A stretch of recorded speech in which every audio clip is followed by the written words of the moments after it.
Good morning to everyone. First of all, Niranjanji, I think thank you for supporting the textile industry in such a big way. So I'm delighted to be present at the eminent ASSOCHAM Foundation Day 2020 and share space with Honorable Union Minister of Textiles and Women and Child Development, Mrs. Smriti Irani, whom I admire, and distinguished industry leaders. It has been an unprecedented year for textile industry, a year of disruption as well as reimagination. But like every crisis, the pandemic also provides an opportunity to accelerate the transformational journey of the industry. At the outset, I would like to applaud the resilience of the industry this year, fueled by the great support from our government, Ma'am Minister. Textile industry is the second largest employer in the country and contributes to 2.5% of India's GDP. India's strength lies in our youth and rural communities. In order to become a 5 trillion GDP, Niranjanji, you added on to that, spoke about it. India would need to add 90 million non-farming jobs in the coming decade. Textile industry, under the leadership of Smriti ji, will play a pivotal role in realizing this aspiration and building an Atmanirbhar Bharat of the future. Globally, India reigns supreme in cotton, handlooms, and natural fibers. We are the world's largest producer of cotton and jute. But to unlock the next wave of economic growth, we also need to focus on man-made fibers, MMF, and technical textiles. Globally, there has been rising demand for MMF due to shifts in fashion and consumption trends. The government has taken several steps, including removal of anti-dumping duty of PTA, which will open up the MMF sector of textiles. The recent PLI scheme will also encourage investment in MMF and technical textiles. Centre's decision to form a dedicated export promotion council for technical textiles will further boost exports and strengthen the domestic manufacturing capacity. Government also needs to consider a fiber-neutral textile policy and an MMF for skill upgradation to further support the industry. This year also witnessed global companies diversifying the supply chains and adopting China Plus One sourcing strategy. India is strongly positioned to have the major share of such global changes. Global retailers like Walmart have recently committed to triple their sourcing from India to $10 billion annually. Welspun is a strategic partner to most of the biggest retailers in the world. Government's much-awaited national textile policy will also help India unleash its full potential and become globally competitive in textile sector by targeting $100 billion in exports. Trade agreements with US and EU also need to be reviewed so that high duties paid by textile industry is reduced and we are competitive with peer countries like Pakistan and Bangladesh. Growth of the PPE industry during the COVID-19 crisis is an example of what collaborative efforts between the state and the industry can achieve. At the beginning of the pandemic, India was entirely import dependent for PPE kits. Niranjanji alluded to it.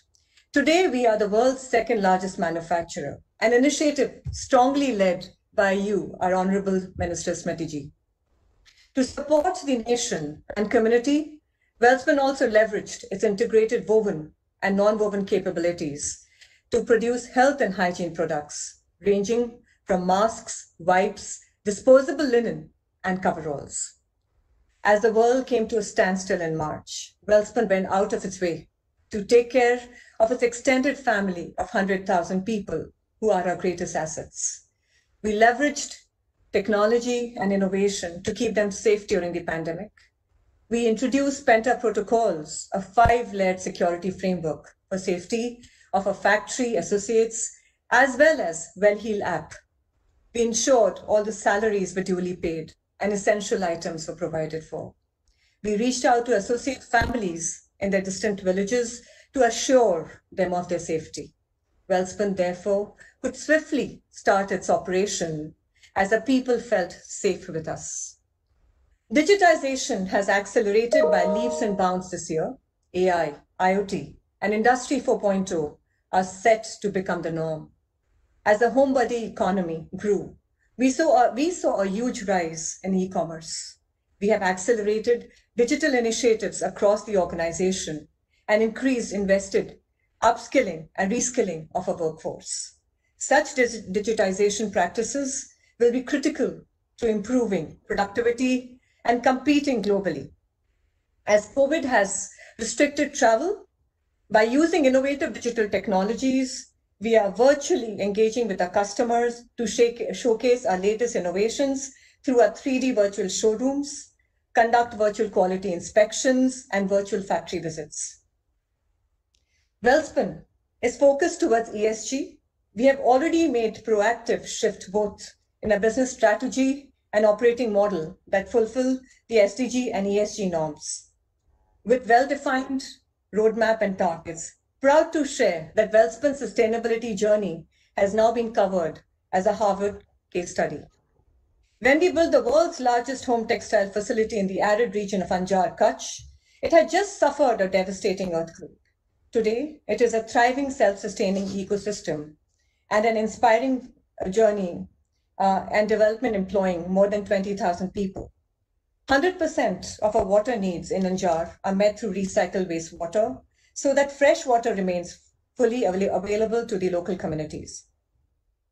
This has been possible by a 30 million liters of sewage treatment plant, which treats sewage water collected from nearby villages and makes it available for manufacturing and free potable water for our people in the communities and water for irrigation for our farmers. Welspun also works with farmers to grow BCI and organic cotton in Wardha, Maharashtra, Kutch, Gujarat. Our projects are spread over 350 villages and indirectly impact 75,000 farm workers. Close to my heart is the inclusion of women into mainstream. At Welspun, 25% of our employees are women, and we are determined to grow this further. Welspun is committed to engaging and employing women, not just at the shop floor, but also in the digital and technology-oriented roles. I humbly applaud Honorable Union Minister of Textiles and Women and Child Development, Mrs. Smriti Irani, for developing laws that are strong enablers of women empowerment in the country. I personally appreciate the greater 50% initiatives that focus on improving the participation of women in not just the workforce, but across the board, including STEM roles. Welspun is also working with local women to create beautiful handcrafted products by upcycling factory remnants, which are sold globally under the brand Spun. I strongly believe that if the woman earns and is empowered, the child definitely goes to school. This initiative has led to a significant increase in women's income and empowered them with dignified livelihood opportunities. And to conclude it, our Honorable Prime Minister often states that in these challenging times, we all need to prepare for our future. Over several centuries, and even during this tough COVID period, textile industry has displayed powerful principles like adaptability, self-reliance, resilience, skill, and innovation. These principles differentiate us and will help us remain relevant in the emerging post-COVID future. Let us work collectively to leverage India's inherent textile strengths to drive the growth of a country towards a 5 trillion inclusive economy and an Atmanirbhar Bharat. Namaskar. Thank you.